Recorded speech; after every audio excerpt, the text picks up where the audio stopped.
And welcome back to the Oddball Aussie podcast. On tonight's show, we have the news episode. But before we begin, here's a quick ad and promo for one of the shows on the Straight Up Strange Productions network. Please check us out.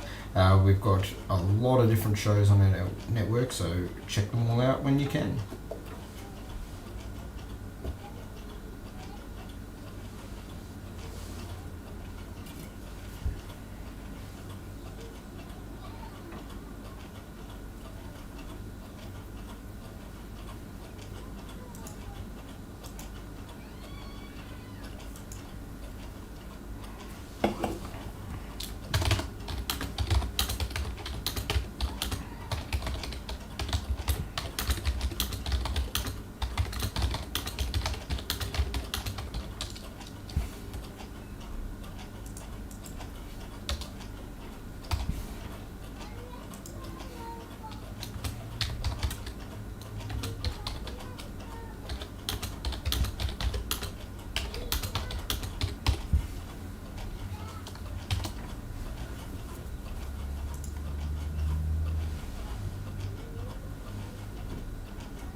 Welcome back to the news edition. Yes, we've got some strange and weird news stories from all around the world for you this evening, and I hope you're all doing really, really well out there. Maybe this will be a bit of news to take your mind off some the not so good stuff that's going on around the world, I guess. So we try to keep it light here, but there might be some heavier stuff as we go as well. So be advised that none of this is designed for the kids. But if you choose to, then go ahead, let them watch. But there can be some graphic stuff. But normally we're pretty chill normally. Alrighty, so hello to any future listeners listening on the streaming apps, anywhere where you find podcasts, and hello to anyone who's listening right now, either viewers on YouTube. Make sure you follow me on Twitter at Aussie Oddball, also on the Instagram at Aussie Oddball, and you can follow the Oddball Aussie podcast on Facebook and also on TeePublic, where you can get some really cool merch and support the show in a monetary way. And be sure as well to check out Straight Up Strange Productions. It's where we have all of our shows. It's the network that I am a part of, and we really do have a great collection of different shows. And without further ado, let's dive into this news. So many of you, you won't be seeing it because I haven't I haven't put it up yet. So once I get it working, this is a problem. I've got to get things working. I'm still learning all of this this stuff here. There we go. Alrighty. So many of you will be. Get rid of that cyberpunk thing there. I'm so not set up. Many of you will be fairly familiar with some of the work that's going on right now with the Saturn moon of Enceladus. And there are signs of life on Saturn's moon Enceladus, as scientists have found methane in addition to the vast amounts of water already known to be on the planet's surface, according to ANU astrophysicist and cosmologist Dr. Brad Tucker. Now this is some very interesting stuff, and the image that you're seeing right now, just beware that it's not from Destiny. It's not from the game Destiny. It does look like something from Destiny. This is an artist's impression of what they believe the moon would look like. And when we look at this moon in particular, so Enceladus, so that's this moon around Saturn, but there's also Titus, also Europa. There appears to be quite a few moons of Jupiter and Saturn. It's essentially a giant ice sheet, he told Sky News. Dr. Tucker said Enceladus was likely giant Antarctica. Please correct me if I'm saying that wrong too, by the way. With a large ice sheet and water underneath, and a probe has discovered methane from cracks of the ice sheet. When the probes went through these plumes of gas, imagine like geysers shooting out of these cracks. Not only did they detect hydrogen, they detected methane, which is shown to be, in the latest study, a potential strong byproduct of life. So if we go over here, we have a look at, that's another side of it. I don't know why, there's just something about light blue and white I think always looks really cool. And I'm actually tossing up about having this as a screensaver. It's a beautiful image, whoever created it. So here we can have a look at what they believe it's made up of. So a rocky core, then a hydrothermal active crust, followed by reductants. This has then a further crust of chemical energy for life. So this is where they believe the life could exist, and sort of an ocean under an ice shell.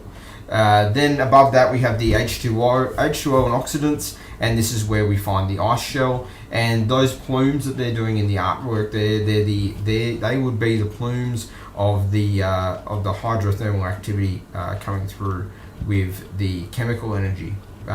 So that's very interesting. So it may not look exactly like this as much as we want it to, but it's a beautiful rendition either way. But so things are getting very interesting in the world of space exploration. Okay, so now we're moving on to, this is a story I didn't think we were going to hear anything new from for a long time, if ever.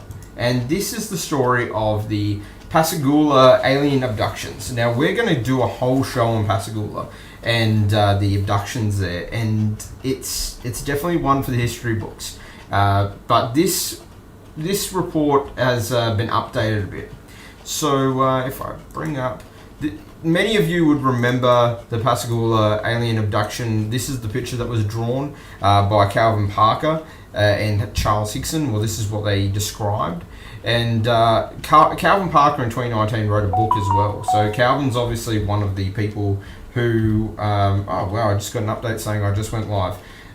Thanks to YouTube, I guess. Calvin just recently wrote a book. He was one of the people involved in this. And as I said, I'm not going to give too much away because we definitely want to, I do want to do a whole show on this. But essentially, it's been more than 45 years since Calvin Parker and Charles Hickson contacted law enforcement officers with the claim that they had been abducted by aliens.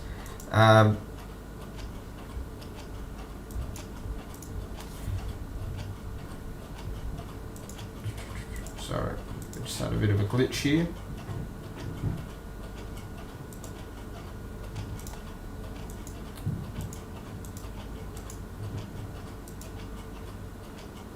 Bear with me. For some reason the page doesn't want to stay on. It's been more than 45 years since Calvin Parker and Charles Hickson contacted law enforcement officers with the claim that they had been abducted by aliens. The two said they were fishing on the Pascagoula River on the night of October 11th, 1973, when an oblong aircraft appeared and aliens took them aboard. Hickson has since died.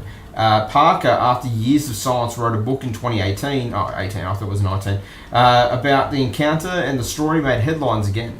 Those headlines rekindled memories of what others say they saw that night, and others sharing more and more of their experiences.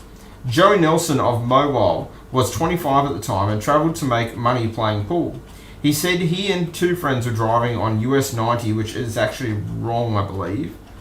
That's right. Yeah, US 90. On their way to win some money on the night Parker and Hickson claimed to have been abducted. That night we were going to New Orleans, Nelson said. I would say we were probably in between Pascagoula and Biloxi. We were driving and talking.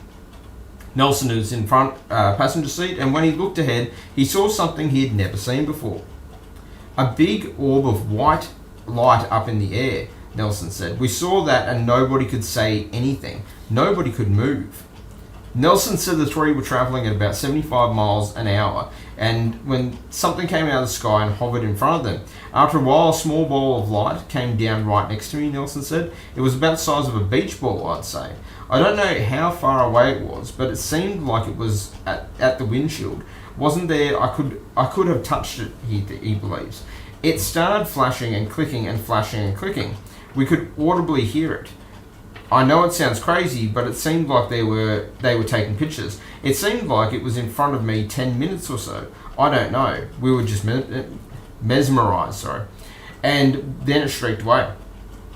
It shot off, and I've never seen anything move that fast, Nelson said. It just shot straight up. I don't know if the small orb joined the big one, but they were both gone.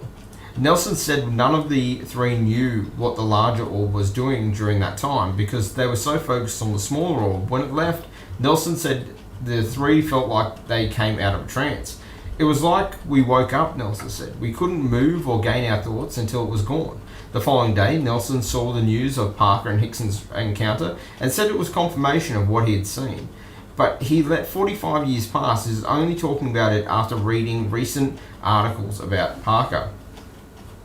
So, I mean, it's quite a interesting story. So, they go on to just discuss a bit more about what happened to them. Then we had another encounter here. I was in Bruce, Mississippi, Nail said. So this is Rosie Nail of Moss Point. I lived in Calhoun City, but I worked in a little garment factory in Bruce. I was staying with a girlfriend. It was after I bathed the girls and put them in bed. We went to the back porch. We just wanted to talk and have a cigarette. Nail said the home was in a rural area with few lights. She likes to identify constellations, so she was looking at the sky. I saw a falling star, Nail said. Then I realised it wasn't actually falling. It was moving across the sky. It was at the 2 o'clock position, and when it got to the 10 o'clock position, another light shot out of it. The larger light moved downward, and it seemed to get closer. It also began to get larger. Nail said it became so large it looked like the sun. Nail said it began to change colours and drop to the horizon. Nail said dogs began barking from all directions as if they were trying to attack something. Nail said she walked into the yard to get a better look, but when she did, she was overcome with fear. I froze, Nail said. I was terrified. I don't know what I was terrified about. Her father could almost be heard as she told her story. Her fear, rather. Her fear could almost be heard as she told her story. As I'm talking, I'm reliving it, Nail said. My heart's beating. My chest is tight. My hand is shaking. That thing terrified me. The scene then played it out in reverse. The large light rose and became dimmer and smaller. The smaller light joined it, and it shot out of sight at a 45-degree angle. The next day, she said she was at work and heard about Parker and Hickson on a radio. Everybody's laughing and making fun of those guys, Nail said. I didn't think it was funny. I was dumbfounded. I believed those guys. Nail said she felt it was time to tell her experience because she recently read an article about him and realised they both lived in Moss Point. I wanted Calvin to know not everyone thinks he's crazy, Nail said. I believe him. So yeah, Parker always said this was a life-changing experience and one that's not necessarily for the better. I think Parker did cop quite a bit of crap over this. Here's another picture of the Pascagoula, Mississippi.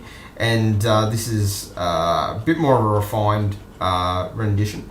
But there's been a lot of documentaries about it, been a lot of podcasts that have talked about it. But it's still one of those stories that very much sits with me and makes me think, maybe there could be something out there. You never know.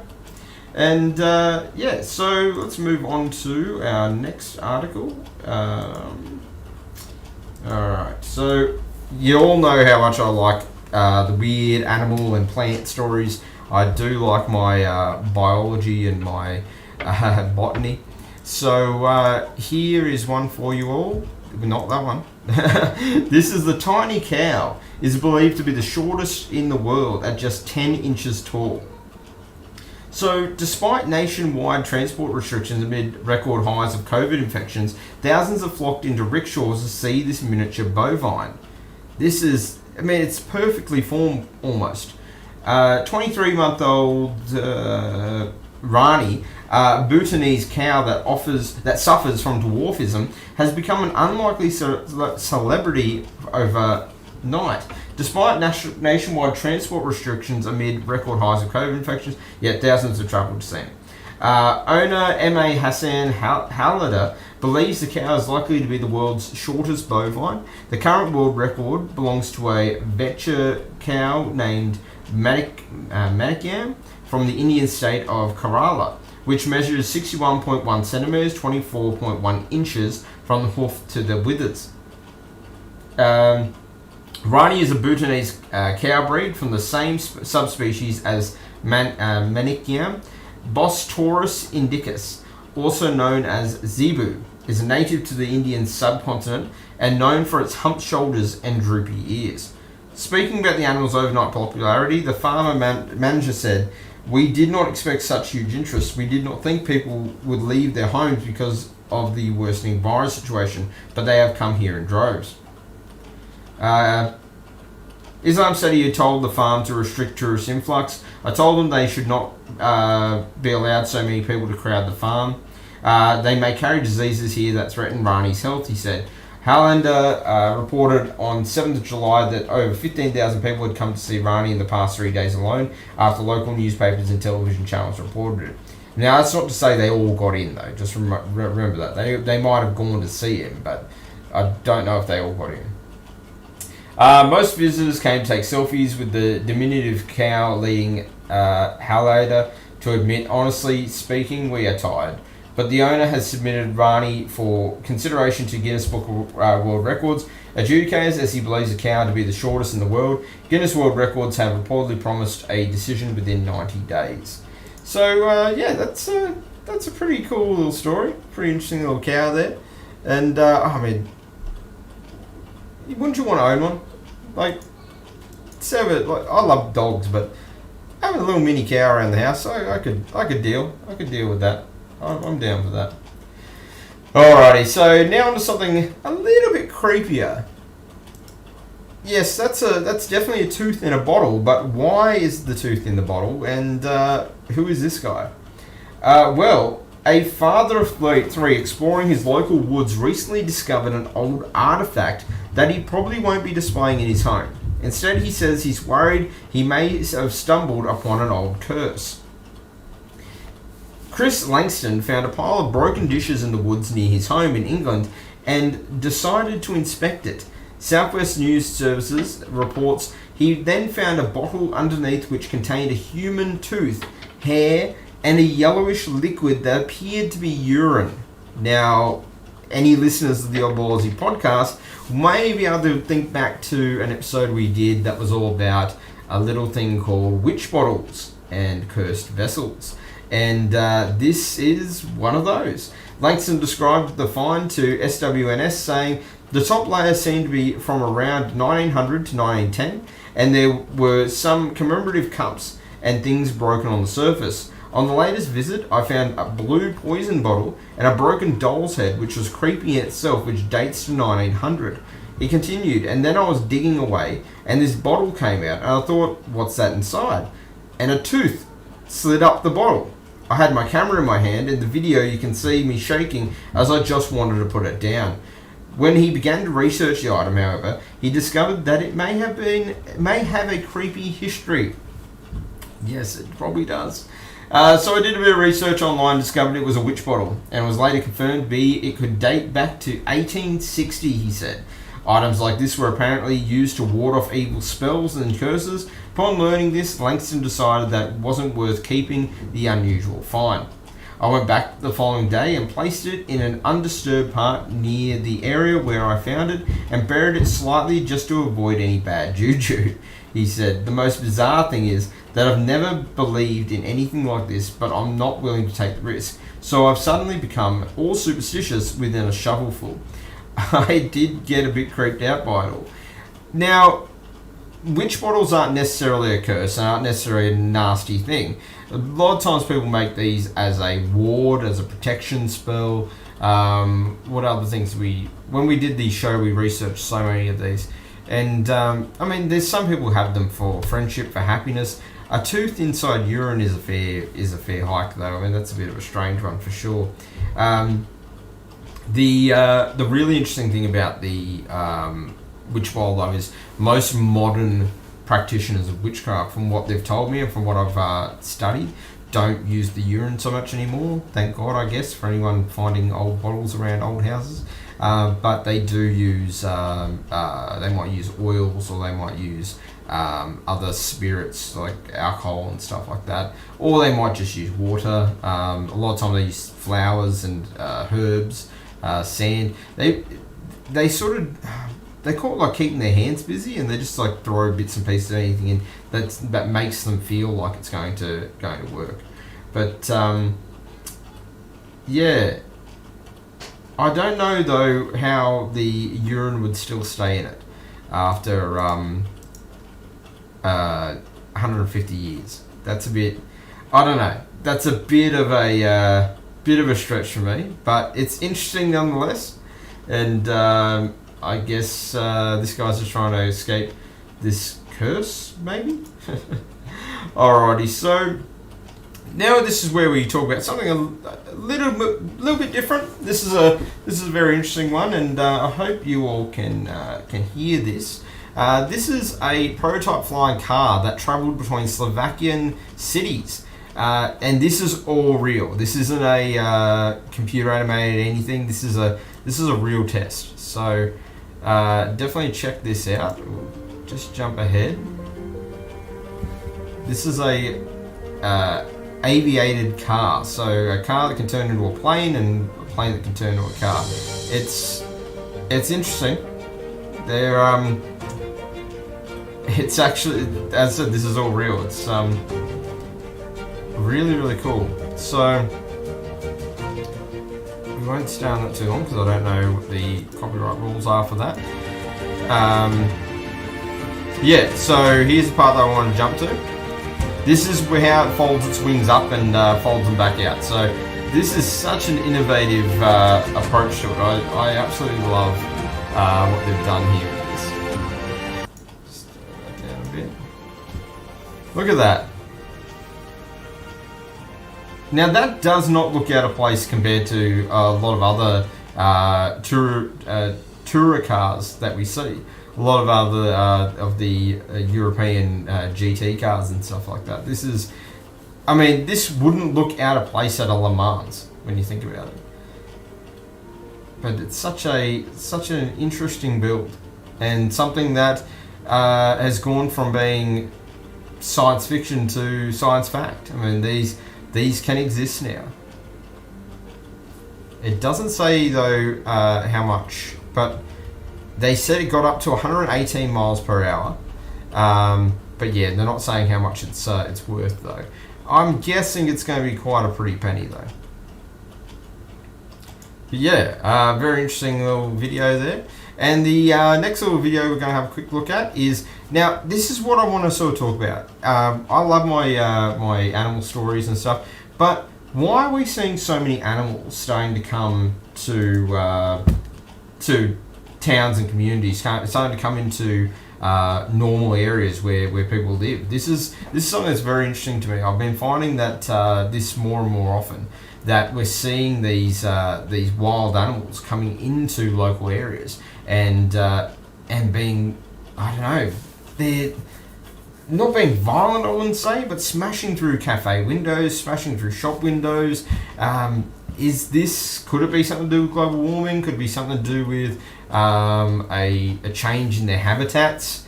I don't know. It's definitely an interesting one to think about. But so another deer crashing through a window. It's I don't know. It's something must be happening to send these animals a bit crazy. I can't put my finger on what it would be, but there's definitely something going on. I believe anyway. And some of these animals I've been noticing, I've been paying attention to, don't seem. Some of them aren't in the greatest shape either. Some of them might you've seen a bit of mange on them or a bit of damage. It's It's quite an interesting thing. But have a look around. There's so many stories of wild animals coming into towns. Okay, what's this fella doing right here? This is something that no one should be doing, because this is the dry scoop challenge. This is one of the stupidest things I've ever heard of. Please do not do this. If you have kids and you're seeing your kids doing what this fool here is doing, or if you are a kid who's listening and you're thinking about doing what this fool's doing, just stop. Anyone on TikTok, may as well be TikTok. Anyone on TikTok doing this sort of stupid shit, just stop. It's not going to help anyone. In actual fact, it puts someone in hospital. So a dry scoop challenge is sweeping across the social media platform, but it could be incredibly dangerous. Brittany, now I wasn't trying to sound like a Texan then. Her name is spelled Briatney. Brittany Portillo's story. Try saying that without sounding southern. Is anything to go by. In April, the student ingested a mouthful of pre-workout protein powder without diluting it with water for an energy boost. Sweating profusely before she had even started, Brittany decided to press on with her weight session, but things began to get serious. She said, "I started weightlifting and my chest felt slightly heavy and hurting a bit. I ignored it because I assumed it was anxiety or a panic attack, and I continued with my workout. I went home and felt nauseous and had a headache. I took a shower, but I still felt nauseous with a headache and couldn't eat dinner. I still decided to go to work, but at work the symptoms of heavy chest and chest pain came back more intense." So eventually she ends up in hospital. In the locker room I was sweating profusely again and my head was hurting. The pain went to my back and my left arm. That's when I knew it wasn't anxiety and maybe a heart attack. The CT scan revealed she had suffered a small heart attack and was told by doctors she had sensitivity to caffeine she had previously been unaware of. Her video recounted the frightening episode she had been viewed. So yeah, I'm not going to tell you how many million times and stuff, because that's just crap. People are doing this because they're wanting these views. And even when she did her, "oh, look what happened to me" thing, she did it with the clown face and all this other crap. I mean, come on. Seriously, just start taking your health seriously, and don't even try this sort of shit. I've used pre-workout in the past. It's not bad stuff. Like, it's great to use for the gym. I like to use it to, it makes you want to work out. It makes you really, because your skin gets itchy. The caffeine in it makes your skin really, really itchy and tingly. It's really funny. It's a hard to explain sensation. But your skin's crawling and it makes you want to go, like, you feel like you've got to be doing something to get rid of it. And essentially you do. The harder you work out, the quicker you'll burn it off. But the thing is, you mix it with water. You mix it with water and you dilute it. And some of them need to be diluted quite a bit, maybe up to a litre, even more of water in some of them, depending on the strength. And with some of them, they're actually designed to sip. They're not designed to be taken as not supposed to scull it before a workout. You're supposed to sip it for about an hour before you start, or even half an hour before you start. So just stop this stupid crap on TikTok. It's just not worth it. Alrighty, what have we got here? So, actually, before we get into the Huon Valley stuff, I'm just thinking, there's some interesting stuff going on with Haiti, with the with the president rather being assassinated. There's talk of people being sent back into Haiti, or the American army or armed forces, they've just said, being sent into Haiti. But many of the people in Haiti and many of the people in government in Haiti have said they don't want that. And so I thought it was interesting just to go and do a little bit of a look into why that would be. And there has been some failed operations in Haiti in the past. So in the article it says that I'm just trying to find it here.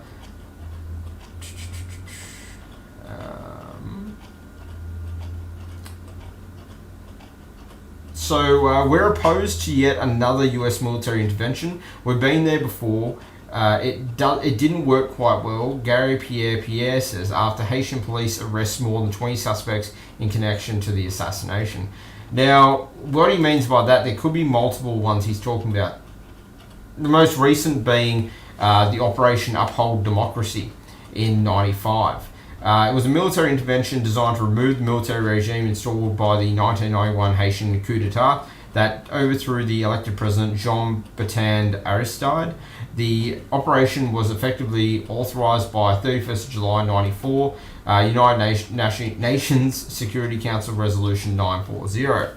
Now, in that, one American soldier was killed and one American soldier was wounded, and 301 Haitian personnel were killed.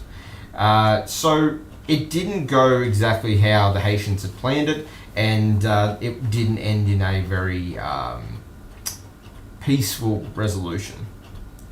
So they're trying to avoid that as well. Now, if we look at other previous ones, the US had an intervention back in the earlier 90s. They went in, they sent smaller teams of CIA or DEA, I should say, under the cover of investigating drug smuggling, but it very much was how do you put it? It wasn't 100% okay. So then you also had back in the 1934, the US invasion and occupation of Haiti. And during this time, US basically owned and ran Haiti in many ways. So following the assassination of the Haitian president in July of 1915, President Woodrow Wilson sent the United States Marines into Haiti to restore order and maintain political and economic stability in the Caribbean. This occupation continued until 1934. So this is one where they're talking about that it's one that they don't necessarily want to happen again. They're trying to keep their independence. So France, as the former colonizer of Haiti, retained strong economic and diplomatic ties with the Haitian government. In the 1824 Franco-Haitian agreement, France agreed to recognize Haitian independence if Haiti paid a large indemnity. This kept Haiti in a constant state of debt and placed France in a position of power over Haiti's trade and finances. France didn't really come and help out, and it's been fairly bad news for them. So they've found a doctor who's a in-and-out resident of Florida who may have been the mastermind of the assassination, but they've also found out that there's been many they're law enforcement insiders. So that doesn't mean they're law enforcement. That just means they're basically informers. They're people who have people who are on the inside of different gangs and different political groups who are there to just solely inform the government of things. And I can guarantee you, any group that is big enough and worrisome enough, there would be some sort of snitch in there somewhere. And this is essentially what these informers are. They're informers that just keep the US up to date on what's happening with that particular group. Now, several of these informers have been tied to the assassination of the Haitian president, Jovenel Moïse, it's going to be getting very interesting, I think. We'll keep check on that, and we'll keep on keeping you informed, I guess. It's not normally the stories that we watch out for. We're normally into the weird stuff, but there is some very strange stuff around this story. Now, let's lighten the mood a bit with who is this guy? What is this guy? Now, this is the Huon Valley Midwinter Festival. So we're not going to be doing sport today because I thought we'd do something a little bit different. We'll do an event. And the event is the Huon Valley Midwinter Festival. Now, this happens in Tasmania, in the Huon Valley. A pagan-inspired festival full of fire, feasting on a local produce, and reveling in folklore, Willie Smith's Huon Valley Midwinter Festival is back for another year. Centered around the ancient tradition of wassailing, a ceremony to scare off evil spirits and bless the apple orchard to bring on a bumper crop, the Midwinter Festival now attracts thousands to party in the paddocks of Tassie's Apple Valley. So yeah, Tasmania we call Tassie. The festival features the best the island state has to offer, and so too will the welcome, who will be putting up on a heartwarming Tasmanian winter feast to start the launch party off with 4 courses of Tassie produce and matched drinks, including highly sought after Hobart Brewing Co. beers, award-winning ciders from Willie Smith's Cider Makers. The festival kicks off on a Friday night with an Indigenous welcoming ceremony from Ngari Nyara to collectively let go of negative energy and make way for the new, culminating in the burning of Big Willie. So this is Big Willie. So yes, this is happening in 2 days' time, 2 days and 17 hours and 8 minutes and 20 seconds as I'm reading this. So yeah, this is Big Willie, this gentleman over here, and they light him on fire. So sort of like a Burning Man, I guess, but much more terrifying. But he's an effigy that they burn to hopefully bring on good crops and bumpy yields of apples in their orchards. So and throughout this, it's amazing. It's an amazing festival. Now I've found out about it. It's something I really want to get to. So this year's lineup, you got the Dead Maggies, Burning Men, the welcome ceremony with Nita Education, Wasali, Son Del Sur, Dave Elliston Bush Band, Canning Duck, Albie of the Wolves, Angie Boxall, Kat Edwards, The Mentalists, Teresa Dixon and the Deep Blue Sea, McCain, Flora, The Unearthlings, Ford De Fiesta, Warren Young, Zach Henderson, Barefoot Nelly, Greg Wells and the Blackwater Band, Tasha Zappola, Tovaresh, Our Mate Jules, Spinnerarium, and the Flaming Piano. These are all amazing artists, Australian artists, and all worth having a look up. So if you're listening to this, go back and listen to those names, or go to the Huon Valley Winter Festival, Huon Valley Midwinter Festival. .com. So Huon Valley Midwinter Fest.com.au, or just look it up on Google, and yeah, definitely check it out, and check out these artists, because I know most musicians are struggling at the moment, and it's very much worth your time to check out some Australian music, and some of these are really interesting. I mean, literally the Flaming Piano is Bruce who lights up a flaming piano as he plays, so it's some pretty cool stuff. And you've got a costume competition with prizes. They're all mostly pagan related costumes, as we can see here, and a lot of Viking stuff coming through, which makes me want to go there even more. My European bloodlines, I guess, are making me want to head there. And then you've got, this is really interesting, storytelling. So they've got a range of storytellers coming this year, and you've got the host of the evening is Young Dawkins. You've got a judge of the storytelling, Helene Thomas. One of the storytellers is Greg Wells, Kate Bowden, Laura Panopoulos, Rosemary Cann, Stuart Addison, and Tama Oswald. And these are some really amazing folklorists who bring some amazing stories from around the world and have written some amazing stories as well. So definitely check their work out as well. Tamas Oswald, he's got some really good yarns, and you can find them online as well. But they're all really good. I've looked them all up. Kate Bowden's an excellent storyteller. So is Rosemary Cann. I mean, yeah, all go check them all out. Really cool stuff.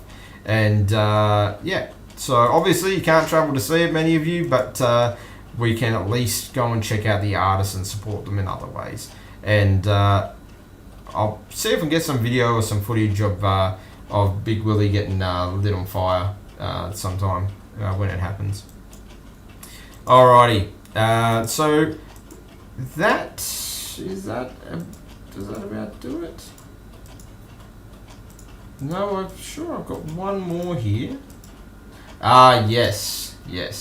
So one more. This is your weather for the day. This one's sure to get anyone a little bit concerned. So lightning strike killed 16 taking selfies in India. So not the happiest one to end on, but definitely something that's very interesting. A lightning strike killed at least 16 people and injured many more in Jaipur in northern India on Sunday. The victims were taking selfies in the rain on top of a watchtower at the city's 12th century armour fort, a popular tourist attraction. Dozens have also died in lightning strikes in the Uttar Pradesh and Madhya Pradesh states. Lightning strikes kill some 2,000 Indians on average every year, according to official data. A senior police officer told the media that most of the people among the dead at the fort's tower were young. 27 people were in the tower and the wall of the fort when the incident happened, and some reportedly jumped to the ground.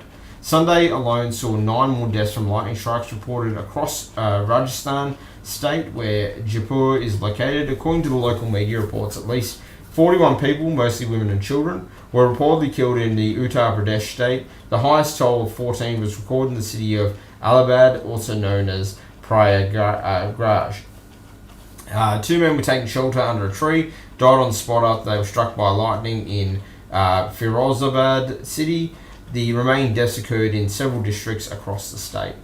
So this is a fairly scary thing and a fairly predominant thing. This could be a lot of it's to do with the area, the region does attract that type of storm. A lot of dry weather storms with arcing lightning. The Indian Meteorological Department has said that deaths by lightning strikes have doubled in the country since the 60s. One of the reasons they cited was climate crisis. The data says lightning incidents have increased 30-40% since the early to mid-1990s. In 2018, the southern state of Andhra Pradesh recorded 36,749 lightning strikes in just 13 hours. So more than 100 people died in 2 states in June last year. And it's just they're getting worse. It's quite scary actually for anyone who lives over there. So things to think about regardless of where you are. If you are caught in lightning strikes or lightning storms, seek shelter inside a large building or a car. Get out of wide open spaces and away from exposed hilltops. If you have nowhere to shelter, make yourself as small a target as possible by crouching down with your feet together, hands on knees, and head tucked in. Do not shelter beneath tall or isolated trees, and if you are on water, get to the shore and off wide open beaches as quickly as possible. Yes, we do see lightning strikes hit beaches quite a bit, and that's where you find the glass. There's lightning strike hits the sand so rapidly and with such heat that it actually causes the sand to turn to glass. So keep an eye out if you are caught in any lightning strikes or anything like that, and make sure you follow some of those simple little things you can do that'll stop you from copying any of that damage, I guess. But that about does it tonight for the news. I think we went a little bit longer than we normally do. Well, no, not too bad, about 40 minutes. But yeah, so from all of us at the Oddball Aussie podcast, look after each other, stay safe out there in the weird, and don't let Big Willie here get you down.